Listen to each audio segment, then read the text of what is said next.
Good morning.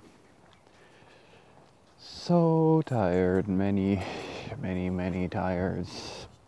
So today I'm going to another 2 interviews, a lunch meeting, and an after work or like 4 o'clock meeting with 2 other companies. I believe it is a company called Tranquilo and one that's called Anevo, something like that. And as far as I can tell, they're also consultancies. I don't really know the consultancy world, apparently I don't know what testifies as a large company, as you may have heard from one of my previous videos after I spoke to the guy on Know It. Yeah. Oh, sorry, I'm still a little bit bitter about like the treatment from that guy. I don't know. Once again, I just, at least I am that way. I always try to think about like what world are people living in, what's important to them, and like be respectful and try to understand people. And regardless of whether or not I'm doing good, and they're like, I don't know. Some people just have this thing that they draw a great deal of personal strength from feeling like they're more valuable than other people. And I never understood that. What does it like? Why do you have to compare it? If I say, well, I did a pretty good job at this, and then you feel that tingling inside that makes you need to tell me that, oh yeah, that's pretty cool, but I do this thing here and it's much worse, much better, or whatever. You just can't shut your mouth. You need to make people know that you're better. I don't know. I suppose it has to do with some personal insecurity. I don't know. But anywho, that's what's happening today.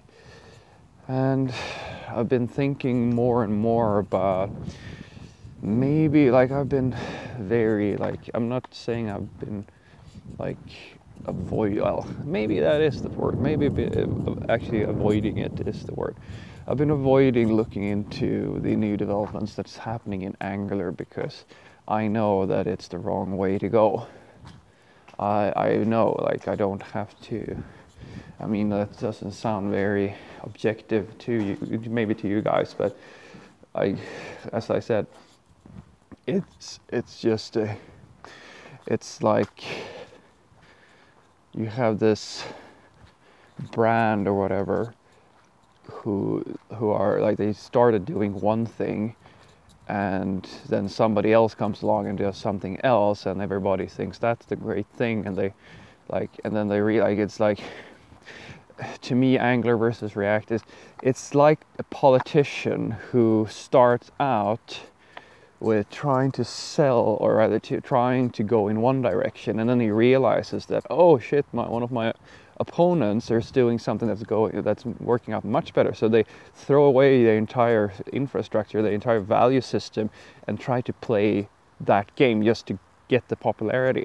And that to me is a little bit like, why would I don't respect that. I'm sorry, I just don't.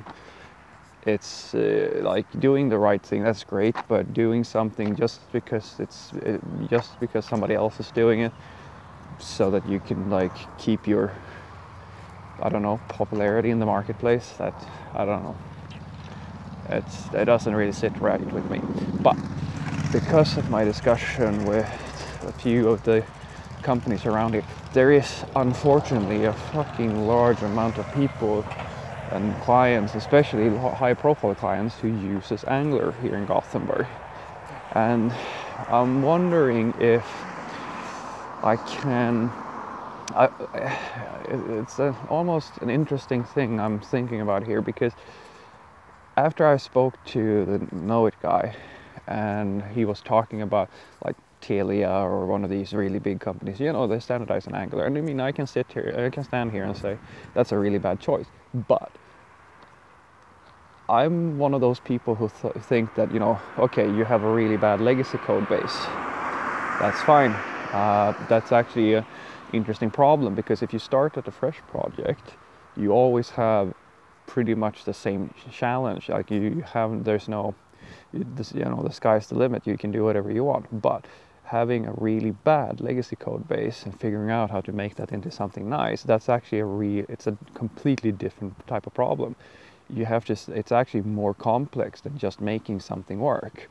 And this is the same thing. I mean, this is the problem that I see is, okay, so you have Angular, and Angular doesn't help you with a lot of these problems that React will help you kind of solve, but you can still, you know, solve problems. So the question is, am I good enough to, you know, steal that mindset that I've been talking about, that mindset and these ideas that React are proposing, and like building their stuff on top? Can I take that way of thinking and make it work in in Angular?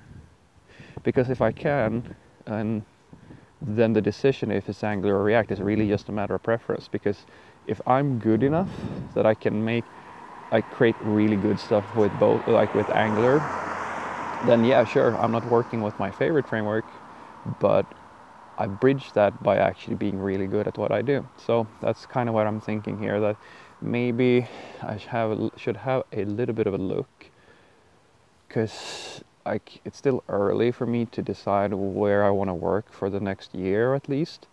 And I'm still talking to a lot of people. And I mean, if I can, I would like to stay in React land, because as you may have noticed, I think that that's probably the way to go. But you know, if my dream is to be as good as I can be, then like I need to avoid the thing that I criticize some other people I could mention for, and that's to just stay in your comfort zone all the time. And like, it's not really fair to say comfort zone, because I don't feel uncomfortable with Angular. I just don't think it's the right way to go. But as I said, that should never stop me from figuring out how to do things really well, even in a really crappy framework.